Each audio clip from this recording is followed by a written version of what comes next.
Chairman and CEO, Boss Vic Del Rosario Jr. Yes! And syempre, the moment we've all been waiting for is already here, the man of the hour, a true icon of Philippine cinema, the OG himself, actor superstar, Mr. Robin Padilla, everybody!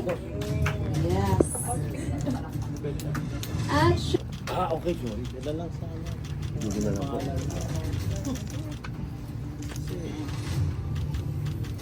I'm sure marami po ang excited. Meron po. Pero Yung pwedeng sabihin. Siguro yung birthday gift na lang, papasalamat na lang ako sa birthday gift. Kasi ito na yung pinaka-birthday gift ko. Dahil wala po akong pinapangarap kung hindi mabalik dito sa opisina ng Kaya dito po ako masaya, boss. Kaya ito na po yung greatest gift, boss. Salamat po. ito naman ang mundo mo eh. Ito ang mundo. And welcome ka parate sa dito. Anytime. Pati picture mo nasa harap ko. Every day. Kaya nagpapasalamat ako na yung biniling ko sa iyo huwag gagawa ng hindi dapat gawin eh. Ginagawa mo naman. Kaya I'm proud of you. Opo, boss. Sabi nga nila, boss, nung naglabas ng salin, ang dami mo naman pera, 200 million. Sabi ko, ha? Ginawa akong bilyonaryo ni Boss Vic. Nung naging politiko ako, naging 200 million na lang yun. Ayan, ano. I'm happy Homecoming na, na po. na bumabalik pelikula ang Robin Padilla na matagal nang hinihintay na tao. Tama po yan. At ngayon po, sabay-sabay nating kantahan syempre, Mr. Robin Padilla, 1, 2, 3, and Happy birthday to you. Happy birthday. Happy birthday. Ang hina ng mga Happy birthday. Happy birthday to you. Ay, maraming salamat po. Wish ko, wish. Na-wish na nga kanina. Blow the candle, blow the candle. Ang wish ko, sana lahat ng mga leading lady ko dati, maging leading lady ko pa ulit. Salamat po. Kasama kami and through ups and downs, nakita namin na nandito siya palagi for us. In the same manner, nandito kami lagi for him. So, hindi siya nagbago kung paano ko siya nakilala noong 1990, birthday nung 1-year-old ko. Ganun pa rin ngayon si Pinoy. So, pasensya na, hindi kita matawag senator. Hindi ako sanay. So, again, welcome back to the family. Masayang-masaya kami sa araw na ito. Thank you. Thank you so much. Palakpakan po natin, of course, Mr. Robin Padilla at syempre, Boss Vic, Boss Vincent. It's a pleasure to have you. Thank you so much. Okay. Hindi ko na bad boy dream mo sa isip. Kailangan ko ba mo? Yes po. Una ho, bismillah. Ang nangyari po kasi, ito pong Bad Boy 3, 2014 pa po ito na umpisahan. Opo, nagkita po kami ni Boss Vic doon sa anniversary ng Viva 2 years ago. Binanggit niya. Sabi niya, kailan mo ba itutuloy yung Bad Boy 3? Kasi matagal na. Alam mo na nagka. Oo. Kaya nahiya na ako. Sabi ko, sige boss, tuloy ko na. Kaya itong nakaraan na nag-umpisa yata kaming mag-resume parang August yata last year. Tapos ang hirap pa rin kasi sa schedule. Nung natapos namin, nung nakita namin yung rushes, na-inspire ako. Sabi ko, ba, meron pa. Sabi ko, nakita rin ni Boss Vic. Sabi niya, ituloy-tuloy na natin to. Gumawa na tayo ng sunod-sunod na. Sige boss, lahat ng commitment ko sa iyo gawin na natin. Yun po ang... Thank you so much. Ngayon ulit sa mga Pinoy ang action. May mga nakikita ka bang action star? Yung, lalo na yung mga bago ngayon na gusto mong makatrabaho? Oo, syempre. Una dyan, syempre si Daniel, si Coco Martin. Gusto natin silang makatrabaho. Yung mga kaliga ko naman, gusto kong makasama uli si Cesar, tsaka si Ian Veneracion. Kanina may pinag-uusapan kami, yung Judas Barabas Estas, na kami nga tatlo yun. Yun mga ganun na makapagbigay uli ng entertainment sa Pinoy. Gusto ko yun. Na-miss mo, Sen? Oo na-miss ko yung Lalo na yung humor. Mm. Humor kasi sa matagal na panahon, napansin ko din yung parang nagkukulang dun sa action comedy.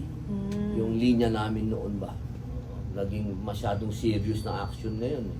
Kahit sa mga bata, serious ang mga action nila. Tapos pag comedy lang. Nawala yung kombinasyon. Tapos yung din napag-usapan, si Boss Big, gusto niya talaga yung maging Sino Ka Man, part 2. Yun talaga ang gusto niya. Sabi niya, panahon na para gawin mo na yun. Sabi ko, sige po, basta pumayag po si ma'am. Sabi niya, kakausapin natin si Senator Kiko. Thank you, Senator. Ay, Pasko na yata. thank you, Senator. Thank you, ma'am. Maraming salamat. Kim? Ano yung mga na-miss mo? Tapos alam natin na naging mabuti sa yung industriya. Siyempre yung iba ang energy ng pelikulang Pilipino. Pelikulang Pilipino kasi kahit TV, masaya. Kasi alam nyo, mag-uumpisa pa lang ang araw niyo magtrabaho, nandun kayo para mag-entertain. Sa politika, iba eh. Problema, pumapasok ka pa lang, problema na kagad ang haharapin mo. Kaya magkaiba sila. Ang iisa lang sila sa usapin ng malapit ka sa tao. Yun lang sila pareho. At doon lang ako bumabawi. Sa politika kasi ganun. Malapit ka sa tao, pumupunta ka dun sa kung saan yung mga lugar na talagang kailangan ka. Parang pelikula, ganun din sa mga shooting. Pumupunta ka sa mga lugar na malalayo, makikilala mo yung mga tao sa malalayo, yun yung mga parehas sila. Pero pagdating sa sasabihin natin, namimiss ko yung saya. Iba, umpisa pa lang ang araw sa showbiz, masaya na eh. Ngayon, di ba, umpisa pa lang tayo, masaya. Natuwa ka, nakita mo sila. Oo eh, siyempre, yung mga hindi, ano na lang, kaliga. Batchmate. Last question na lang. Anong pagkakaiba ng Bad Boy 3 dun sa dalawang naunang Bad Boy? Continuation po ito. Ah. Opo. Ito kasing sa Bad Boy 1, talagang yun yung umpisa ng pagiging gangster niya. Tapos, Bad Boy 2, nakapag-asawa siya. Bad Boy 3, ito na yung, kasi di ba meron siyang, ano doon eh, nagkaroon siya ng pagbabalik sa Diyos. So doon mag-uumpisa Parang yung Bad Boy in a good way. Parang ganun. Yeah, parang gano'n. Yung, ano to eh, continuation ng buhay ni Bumbo. Bumbo kasi yung karakter. Tsaka, mas malaki na yung responsibilidad. Kasi, kailangan dahil sa posisyon mo ngayon, di ba? Siguro sa usapin ng pag-aartista, masasabi natin na may mga sa sarili mo na lang personal ka, may responsibilidad. Talagang dapat maging ehemplo tayo. Pero pagdating sa pelikula, eto pa rin tayo. Ganun pa rin. Si Bombo pa rin tayo. Pati doon sa mga susunod.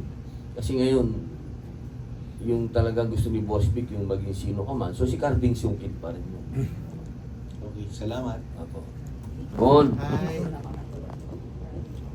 Hi Sir Binoy, ayan. Siyempre, pag binanggit yung bad boy ng Philippine cinema, ikaw talaga yun.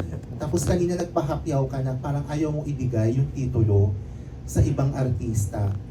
Bakit may ganong ownership ka sa titulong bad boy? Gusto ko kasi ako yung maglilipat.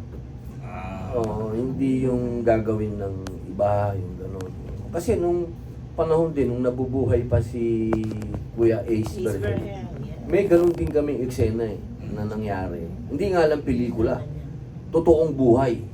Kasi hindi ko makakalimutan yon. Hindi naman ako kasi talaga yung bad boy. Ang nangyari dyan, parang nagkaroon sila ng problema ni Boss Vic. Ako yung nilagay, nakapalit. Parating ako ng Viva noon sa Scout Albano pa. Pagbukas ko nung, kasi may gate yun eh. Pag gate na gano'n, nakita ko kagad si Alas. Nakatayo doon, nahabangan ako. Sabi ko, upakan yata ako dito ah. Di paglapit ko, humarang talaga siya. Ikaw ba yung Robin Padilla? Sabi niya. Opo. Pinsan mo si Daboy? Sabi niya. Opo. Buti na lang, pinsan mo si Daboy. O sige, ikaw na yung bad boy.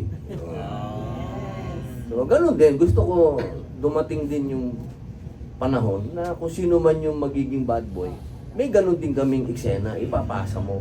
Kasi pasa-pasa naman yan di ba? Ang una kasing bad boy, si Jose Padilla Jr. Tapos, pinasa niya kay Joseph Estrada. Di ba? Joseph Estrada to Ace Berhel. Tapos ako. Ngayon, kanino mo gustong ipasa? Si Daniel, siyempre. Oo. Ayaw ba ni Daniel nung pakinasabi yan? Oo. Anong sabi ni Daniel sa'yo?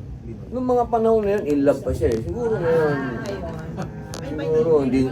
Rom drama pa yung priority niya. Oo, pag-ibig pa yung ano niya. Gumawa siya ng incognito na, di ba? So, series na yun. So, siguro, May chance na ngayon. may chance na ngayon. Anong nakita mong qualities ni Daniel para maging bagong bad boy? Yung angas, no, natural yung angas sa kanya. Kasi dapat natural eh. Kasi pagka yung angas, inuutos lang ng direktor, medyo may kalungkutan yun. Dapat kasi natural. Thank you, Kuya Binoy, and congratulations. Good evening po. Since na-mention niyo po kanina yung birthday wish niyo, sana makatrabaho niyo uli yung mga leading ladies niyo before. Yes, ma'am. Sino-sino po ba yung gusto niyong maunang makatrabaho niyo sana? Sana po si Ma'am Sharon, kasi yun po talaga yung pangarap ni Boss Vic. Katunayan, yung unang pag-meeting pa lang po namin, papupong namin, yung kagad ng sinabi ni Boss Vic, maging sino ka man, part 2. Siyempre, bilang tatay namin siya, dapat puno namin pagbigyan yung kagustuhan niya. Pangalawa, si Vina, kasi utol ko ng part 3. Ako siyempre, mga ibang kasunod pa. Sorry. Ayun, sa titulong Bad Boy, hindi po ba kayo nag-alangan na gamitin pa rin uli yun para sa inyo? Kasi ngayon naka-transition na kayo, nakilala na kayo as public servant. Hindi naman, kasi ang mga kababayan naman natin, alam nila talaga na ako'y nangulungan, lahat na. Wala naman ako inilihim sa kanila. Tsaka alam naman nilang pinipilit ko magpakabait. So, yun. Sa mga nagpipiling bad boy, ano yung mga maibibigay yung payo? Siguro,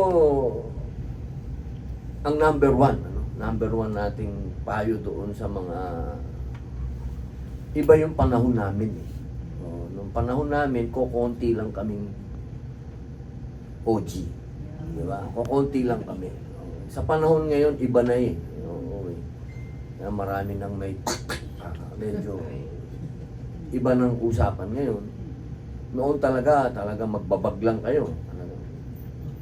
Suntukan lang, di ba? Walang ganun. Ngayon mahirap. Baka sa palagay ko mag-bad boy na lang kayo sa pelikula, huwag na sa totoong buhay. Tsaka mas maganda ngayon sa panahon ngayon sa takbo ng technology, magiging mas maganda kung kasi dati kami nagiging bad boy kasi gusto mong maiba. So kung marami ng bad boy ngayon, kung gusto mong maiba, good boy ka. Diba? Kung ang lahat umiinom, huwag kang uminom. Kung lahat kung ano-anong kalokohan ang ginagawa, di huwag mong gawin yun. Kailangan naiiba ka eh. Diba? Para umangat ka, para makita ka. Kasi noon ganun eh. Lahat kasi pag good boy, diba? Ngayon, lahat gusto, siga sila, huwag kang siga.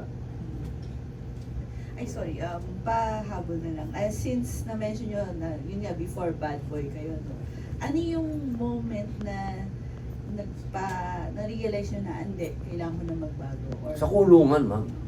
Siyempre, pagka nasa loob ka na ng selda at ikaw na lang mag-isa, doon mo ma-realize na, oops, hindi pwedeng panindigan ko to, hindi ako lalaya. Kaya, nag-umpisa akong magpakabait. Hindi ko sinabing mabait ako. Nagpapakabait hanggang ngayon. Kasi struggle yan eh. Thank you. Okay, thank you so much. Walang katotohanan. Hindi po, kasama lang sa packaging yung Opo, sa totoo lang, mabait po ako. Walang naniniwala. Kayo naman dapat, pinagtatanggol niyo ako eh. Gusto naming maniwala. Pinipilit namin maniwala. Hindi kami makakaniwala. Hindi, ano lang yun. Siyempre, pag pelikula, lalo na pag action, hindi mawala yung rekado ng may leading lady. Kasalanan lahat ni Boss Vic yan eh. Hindi pa kayo may kasalanan. Bakit daw nililigawan ng mga leading ladies mo? Hindi totoo yan. Publicity lang yan. At tanong nyo kay Tita Baby Hill. Nandiyan si Tita Baby. Hindi makareact si Tita Baby. Umami na sila eh. In love ka sa leading lady. Ah, In love ka sa leading lady. Silang nai-inlove. Sila pag inaalagaan sila eh. Oo. In love din sila sa'yo at the same time. mukhang dito ako madisintensyahan nila eh. Hindi, ka-in love naman kasi. Yan. Ang mga leading lady. Kasi nung panahon namin, iba ang paggawa ng pelikula kasi. Sa paggawa ng pelikula ngayon. Sa paggawa ng pelikula namin ng buwan eh. Buwan, tumatagal kami ng 1 buwan, 2 buwan, 3 buwan. Pinakamahabang pelikula ko nga, 2 taon. Oo. Kaya, nai-inlove ka talaga sa leading lady. Kasalanan ni Boss B. Kasalanan ni Boss Vic. Pero ngayon kasi mabilis na lang gumawa ng pelikula eh. Kasi nga, yung technology. Sorry, Charmy, sisingit lang ako ng ano. Hindi ka ba winarningan ni Mariel ngayon na gagawa ka uli ng movie na ayan na, baka mamaya ma-inlove ka naman sa mga leading lady o ma-inlove na mga leading lady sa'yo. Hindi, may tiwala sa akin yung asawa ko. Tsaka, ano naman ako eh. Dati kasi, puberty pa yun. Teenager na ako ngayon eh. So,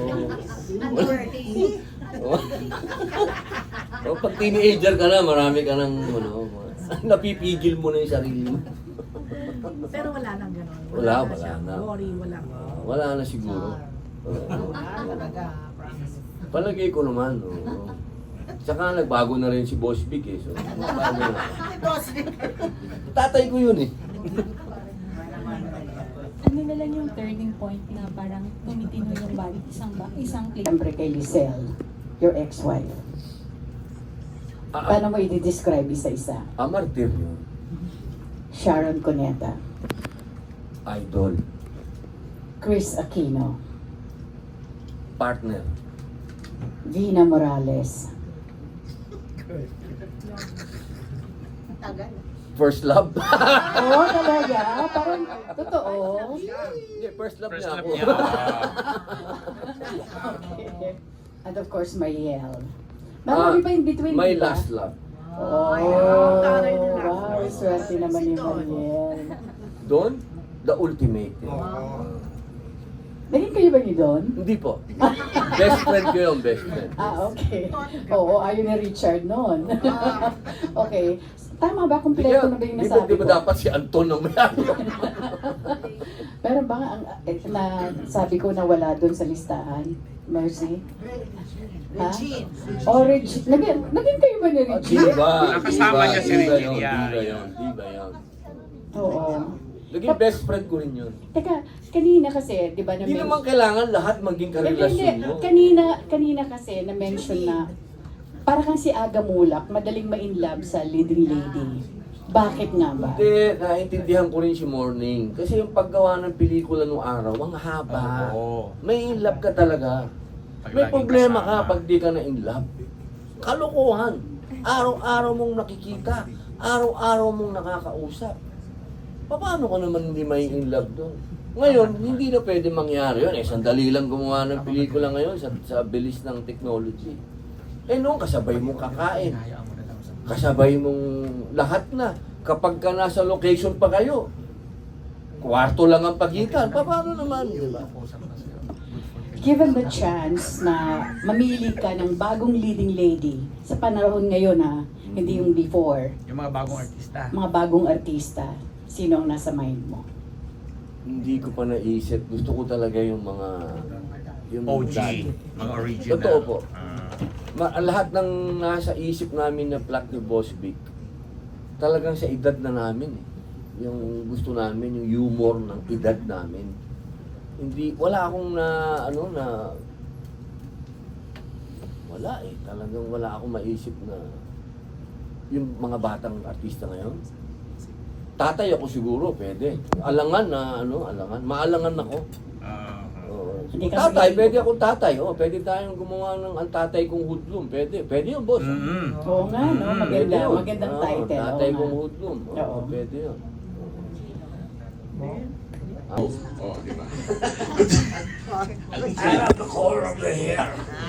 Question na lang, ano mga bagong konsepto ng action yung gusto mong ma-incorporate dito sa mga projects na gusto mong gawin? Kasi di ba, ang tagal na, siyempre nag-evolve na rin yung klase ng mga action. So, meron Katulad dito sa Bad Boy, kung titingnan mo, pag nagbukas ka ng Netflix na lang, mula tayo lumayo, malulungkot ka. Kasi nakapenetrate ang Thailand, Malaysia, Indonesia, Korea. Ibig sabihin yung sa martial arts nila, yung kanilang martial arts. Actually, yun ang drive ko eh. Yung drive ko, parang, ano ba tayo mga Pinoy? Si Bruce Lee na number 1, na icon ng martial arts, pinamana ang Jeet Kune Do sa Pinoy, kay Danny Lusanto. Kasi bilib siya sa Pinoy. Pero wala tayong Pinoy martial arts sa Netflix. So yun ang ko, parang kailangan natin buhayin ng Filipino martial arts. Yun ang, kasi nagawa na natin, nagpaka-Hollywood na tayo, kami lang, lahat ng pelikula ko noon, kaya nga ako nasurog, kakagaya kay Sylvester Stallone. Pero ngayon dapat yung original na natin. Ano yung martial arts natin, yun ang pasikatin. Okay. Kaya okay sa akin si Ruru Madrid. Yeah, that's Ernest. Okay, may iba lang ako ng tanong. Bilang bad boy, anong nire-represent ng suot-suot mo ngayon? Kasi bad boy, nakabulaklaki na. May ibig bang sabihin yan? Kasi sabi ng asawa ko, baka ginawin ako, magkumot na daw. Kumot ito eh. Okay. Kumot.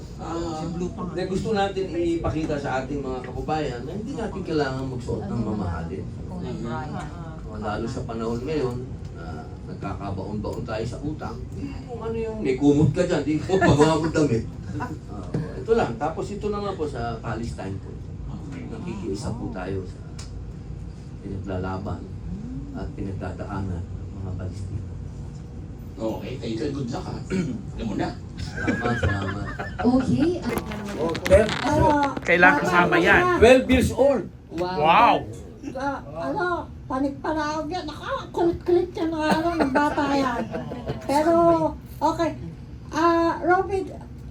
Robin ba? Okay lang din, huwag na pong senator. Oh, Robinito na lang.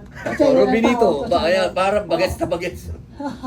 Hindi, ano sikreto mo? Bakit hindi ka tipong tumatanda? Lalo kang pabagets sa pabagets. Ano sikreto mo? Siguro po, healthy living talaga. Totoo, naniniwala po ako doon talaga. Kailangan po, hindi po kasi ako umiinom. Hindi naman po ako naninigarilyo.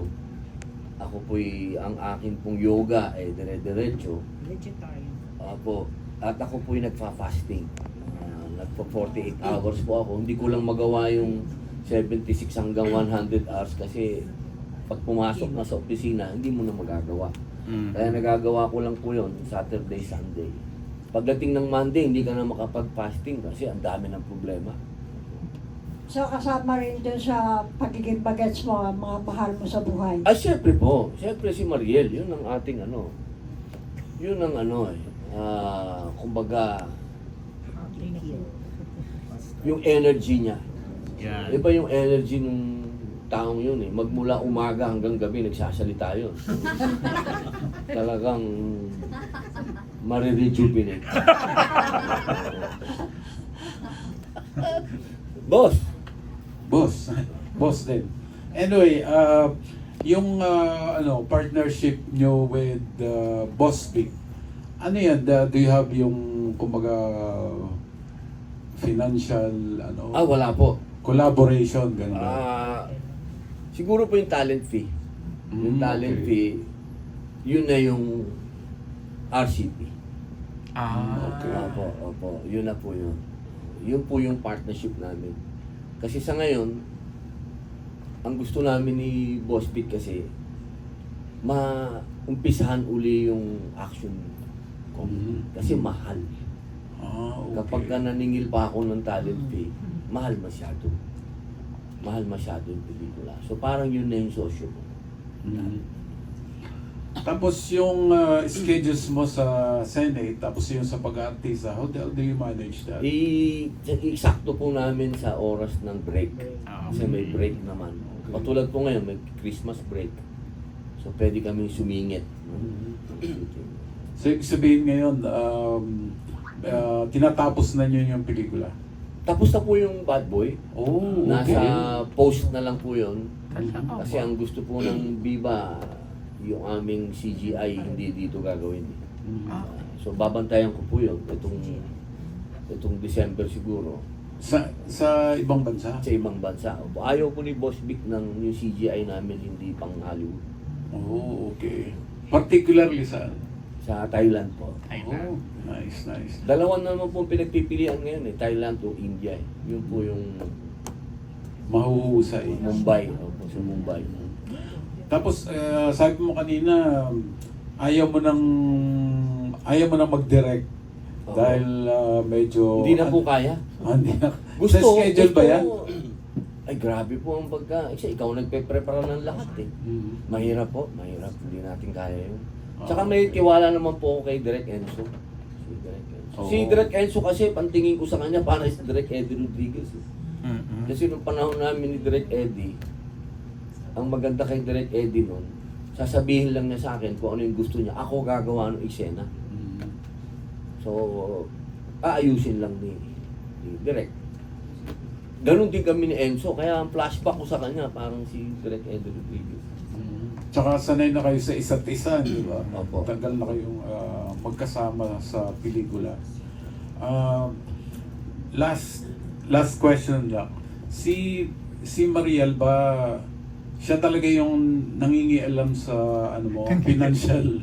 Ay, hindi po. Bawal po sa aming dalawa yun. Okay. Opo. Kasi mas malaki kita niya ngayon Ang lakas kumita nun sa sa online.